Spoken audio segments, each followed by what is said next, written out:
Welcome back. तो देखिए यहाँ से अब हम लोग हार्मोनिक प्रोग्रेशन को कंटिन्यू कर रहे हैं। इससे पहले मैंने आपको अर्थमेटिक प्रोग्रेशन और ज्योमेट्रिक प्रोग्रेशन दो जो इम्पॉर्टेंट प्रोग्रेशन है उसमें जो इम्पॉर्टेंट फार्मूलाज हैं, रिजल्ट है, सारा कुछ बता दिया है। आपने उसको नहीं देखा तो डेफिनेटली देख लीजिए, काफ़ी इंपॉर्टेंट है।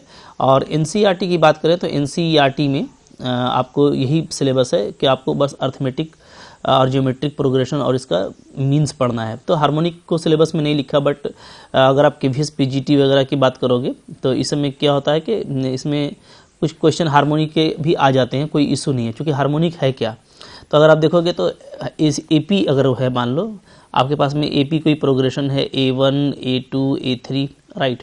तो हार्मोनिक प्रोग्रेशन क्या होता है, सिंपली इसका रेसिप्रोकल हो जाता है, यानी 1/A1 1/A2 1/A3 इस तरह से, ठीक है। तो आप ऐसे बोल सकते हो कि अगर कोई जो है आपका HP में दे रखा है तो जहाँ उसका आप रेसिप्रोकल लेंगे ना तो वो आपका AP में आ जाएगा। फिर आप AP से तो आप फेमिलियर हो, इसके आप nth टर्म को जानते हो, अर्थमेटिक मीन के जानते हो, तो HP से AP में कन्वर्ट करके काम आप बहुत सिस्टमेटिकली कर पाएंगे। So a sequence of non zero numbers A1 A2 A3 is said to be harmonic progression if this sequence, मतलब इसका जो रेसिप्रोकल होगा वो क्या हो जाएगा, मेरा AP में हो जाएगा, राइट, सही है। तो देखो इसका nth टर्म क्या बनता है, nth टर्म अगर आपका निकालना है हार्मोनिक प्रोग्रेशन का तो सिंपली क्या करेंगे, 1/nth term of the corresponding arithmetic progression निकाल लेंगे, राइट। जैसे मान लो आपको कहीं पे ऐसे बोलता है, एग्जांपल मैं आपको दे देता हूँ, आपका दिया हुआ है 1/2 1/4 1/6 1/8, राइट। ये आपका क्या है, ये आपका HP में है, इन HP। तो अच्छा, हार्मोनिक प्रोग्रेशन में ये आप कैसे कंफर्म करोगे, तो आप बस इसका जो नीचे वाला पार्ट है उसको देख लेना कि ये आपका क्या है 2 4 6 8, ये आपका AP में होना चाहिए। तो डेफिनेटली आपका चूँकि ये AP में है, so this reciprocal is in HP, right.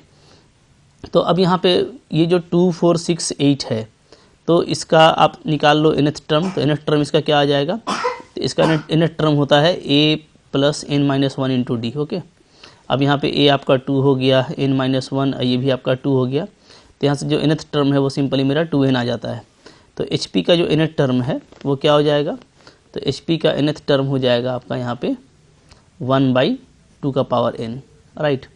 इस तरीके से आप लिख पाओगे, कोई इशू नहीं है, आप बहुत आसानी से काम कर पाएंगे। क्लियर है, ठीक है।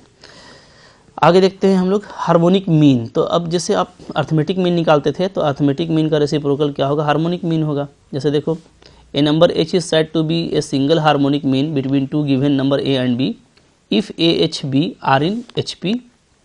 For example, since 1/2 1/3 1/4 are in HP, therefore 1/3 is the HM between 1/2 and 1/4, right.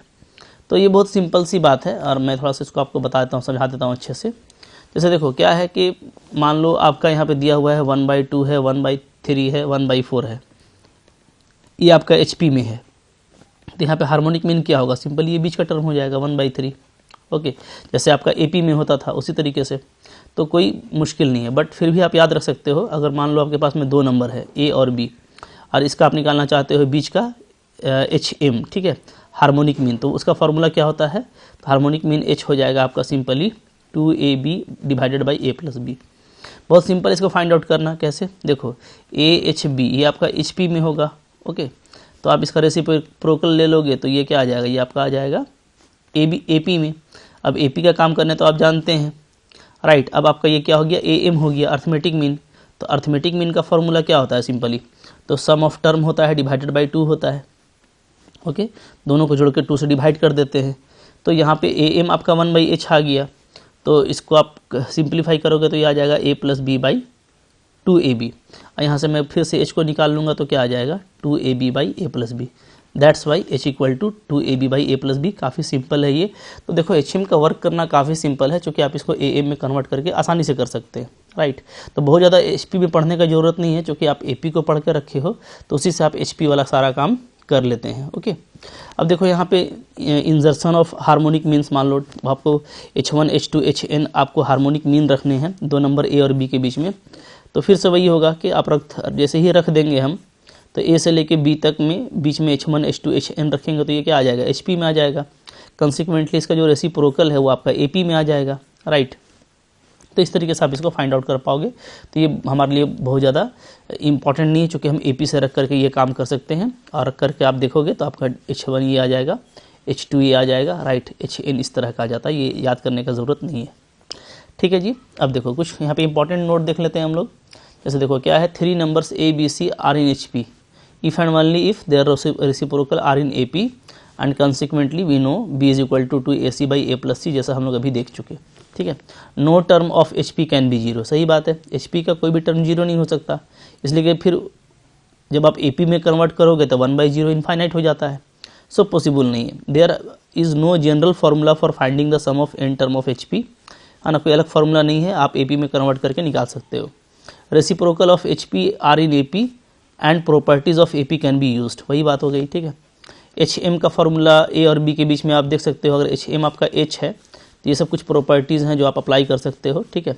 But यहाँ पे बहुत ज़्यादा इंपॉर्टेंट नहीं है हमारे लिए, क्योंकि हम इसको AP में कन्वर्ट करके इजीली यूज़ कर सकते हैं, और NCERT में ऐसे भी आपको HP के बारे में बहुत कुछ नहीं पढ़ना, ठीक है। अब देखो नेक्स्ट जो हमारे लिए यहाँ पे इंपॉर्टेंट है वो है क्या, वो है relation between arithmetic mean, geometric mean and harmonic mean, right, सही है जी।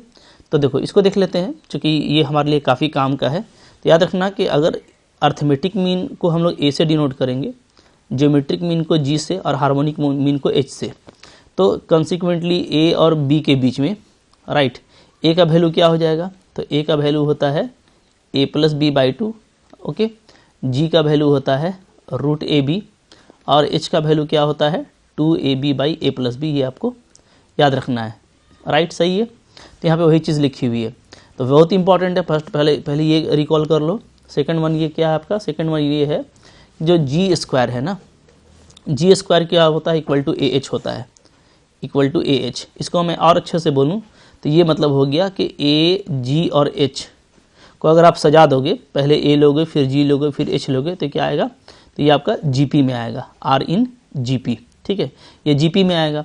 अगर ये GP में आता है, इसका मतलब है क्या कि G/A का रेशियो क्या होगा, H/G के रेशियो के इक्वल होगा, और यहाँ से आप क्रॉस मल्टीप्लिकेशन करोगे तो G² इक्वल टू क्या आ जाएगा, AH आ जाएगा। तो so we can say G is what, G is GM, that means geometric mean of A and H, okay. तो अगर मैं 3 नंबर A, H और G की बात करूँ ना, यानी AM, GM और HM की बात करूँ, then G is what, G is GM of AM and HM। तो ये एक इंपॉर्टेंट फार्मूला है, इसको आपको याद रखना है।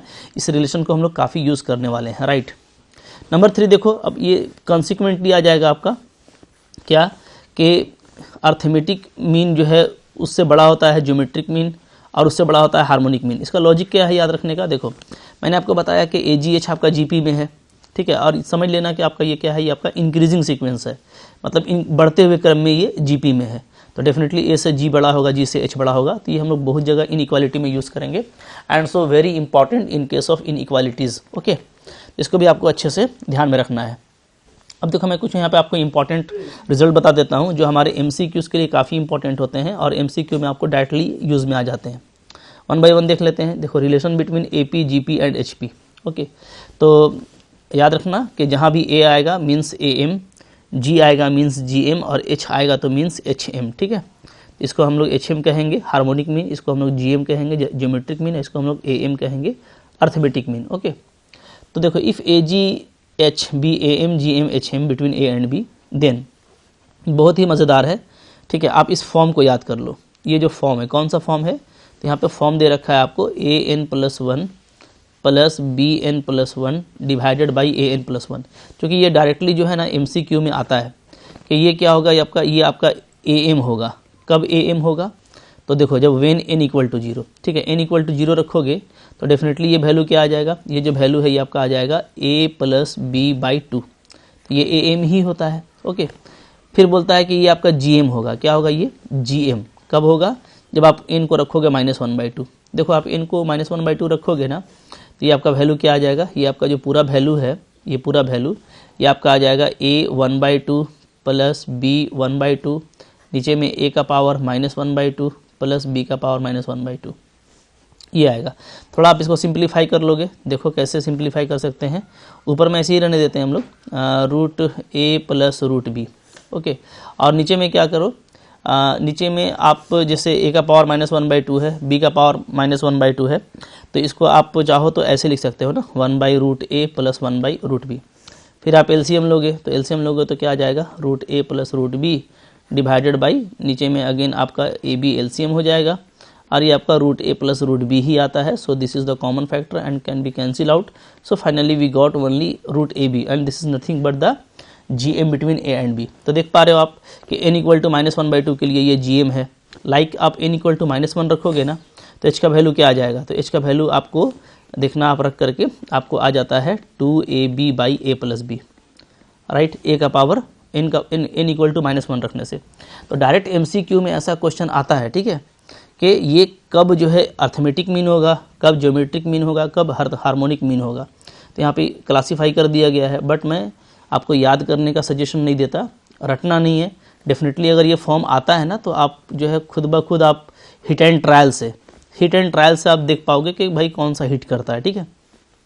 तो कैसे क्वेश्चन आते हैं, जैसे मैं आपको एक क्विक एग्जांपल यहाँ पे दिखाता हूँ, ठीक है। So let us see a quick example. देखिए इस तरह का MCQ एग्जाम में आ जाता है, इंपॉर्टेंट है। कैसा है, मैंने देखो ये ले लिया, आपसे पूछता है ना कि दिस कंप्लीट एक्सप्रेशन जो यहाँ पे लिखा हुआ है as it is GM between A and B। ये A और B के बीच का GM है। व्हेन n इज़, जब n क्या होगा, तो अभी आपने देखा कि GM होने के लिए n को -1/2 होना चाहिए। सो -1/2 is the correct option, option 3 is correct. इस तरह से डायरेक्ट क्वेश्चन आता है, आप इसको अब हिट एंड ट्रायल करके भी आप कर सकते हो अगर आपको ये याद नहीं भी रहेगा, राइट। कुछ अनदर रिलेशनशिप देख लेते हैं यहाँ पे क्या है।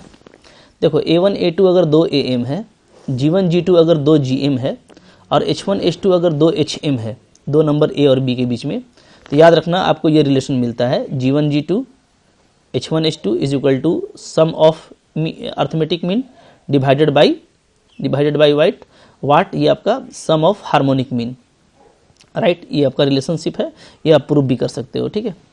नेक्स्ट है कि अगर AP GP और HP आपको मतलब कि 3 नंबर के बीच में है, ठीक है, ABC, तो कैसे पता करोगे कि ABC के बीच में कौन सा रिलेशनशिप है, मतलब अर्थमेटिक प्रोग्रेशन है, ज्योमेट्रिक प्रोग्रेशन है या हार्मोनिक प्रोग्रेशन है। तो देखो यहाँ पे बिल्कुल जो है आपको लॉजिक से बताया गया है A - B/B - C, ये आप ले लेना, ठीक है। अगर ये 1 आता है तो 1 का मतलब क्या है, A/A आता है, तो यहाँ से पता चलेगा आपको कि जो ABC है वो क्या है, वो आपका AP में है, ठीक है जी। यही वैल्यू, ये सेम रेशियो अगर आपका A/B आता है तो ये क्या होगा, तो आपका यहाँ से हो जाएगा कि ABC आपका GP में है, और यही आपका अगर A/C आता है तो ये आपका क्या हो जाएगा, ये हो जाएगा ABC आपका HP में है। तो ये भी आपको MCQ में पूछ देता है कि ये किसके इक्वल होगा, तो AP में होगा, GP में होगा या HP में होगा। तो लॉजिक बता रहा हूँ, A/A, A/B, A/C, ठीक है, बोलना भी आसान है, A/A, A/B, A/C। A/A होगा यानी ये 1 होगा तो AP में होगा, A/B के इक्वल, तो A/A means ABC in AP, A/B means ABC in JP and A/C अगर होगा तो ABC इन HP। तो लॉजिकली आप याद रखोगे, लेकिन काफ़ी इंटरेस्टिंग है, सो must be remember. Okay, next आप यहाँ पे जो है हमारा जो भी इम्पोर्टेंट रिजल्ट था वो तो आ ही गया। अब हम लोग जब MCQs करेंगे तो ये ज़्यादा क्लियर हो जाएगा। सो आप MCQs ज़्यादा करने की कोशिश करना, ओके। और आपका पकड़ जो है ज़्यादा स्ट्रॉन्ग होना चाहिए, MCQ स्किल आप में आना चाहिए, आपको चेकआउट करना है। तो आई होप आपके लिए अच्छा था, अच्छा लगा तो लाइक कीजिएगा, चैनल पर नए हैं सब्सक्राइब कीजिए और पढ़ते रहिए। आप पूरा कोर्स करना चाहते हो तो उसके लिए एप्लीकेशन का लिंक आपको डिस्क्रिप्शन में मिल जाएगा। एप्लीकेशन को आप प्ले स्टोर से डाउनलोड करके वहाँ से पढ़ सकते हो, ठीक है। Thank you very much.